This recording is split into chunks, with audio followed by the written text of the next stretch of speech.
వస్తున్న ఆదరణ చూసి ప్రతిపక్షాలు భయపడుతున్నాయని వైసీపీ ప్రధాన కార్యదర్శి సజ్జల రామకృష్ణారెడ్డి అన్నారు. జగన్పై జరిగిన దాడికి భద్రతా వైఫల్యం కారణమని టీడీపీ నేతలు అంటున్నారు. కానీ ఏం వైఫల్యమో అనేది చెప్పడం లేదని సజ్జల మండిపడ్డారు. ఎవరైనా వారిపై వారే దాడి చేయించుకుంటారా అని ఆయన ప్రశ్నించారు. సీఎంపై జరిగిన దాడి గురించి ప్రతిపక్షాలన్నీ ఒకేలా మాట్లాడుతున్నాయన్నారని సజ్జల అన్నారు. పోనీ చేయించుకోవడానికి కుదిరే పనే. ఎవడన్నా మెంటల్ కేసు ఉంటే రాయి తీసుకొని కొట్టుకున్నాడు అనుకో.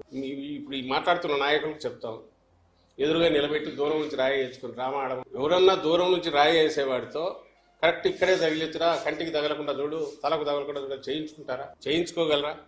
ప్రజలు మాత్రం ఆలోచించరా? వీళ్ళకి అవన్నీ అనవసరం. రెండోది, జగన్మోహన్ రెడ్డి గారు ఏ రోజన్నా ఇట్లా చేశారా? మీరు గమనిస్తే నిన్న 8 గంటలకో 8 గంటల 10 నిమిషాలకో ఈ ఇన్సిడెంట్ జరిగినట్టు నాకు 10 నిమిషాలు అటు ఇటు. తర్వాత 2 గంటల పైగా ఆయన బస్సు మీద ఎక్కి అంత పెయిన్ ఉన్నా, గాయం ఉన్నా ఎవరికి దాన్ని కనపడలే, రక్తం చూపలే, ఇంకోవట్లేదు. తాను ఓర్చుకున్నాడు, జనంలోనే ఉన్నాడు.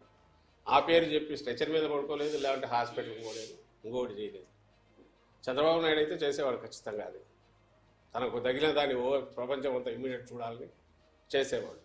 ఈయనకు నిజంగా తగిలిన బ్లడ్ ఇంజురీ అయ్యే డెప్త్, అంత డెప్త్ కదా ఇదైనా కూడా అదేం జనానికి చూపించి నాకు ఎట్ట తగిలింది చూపించాను కూడా ఇంతవరకు చూపలేదు.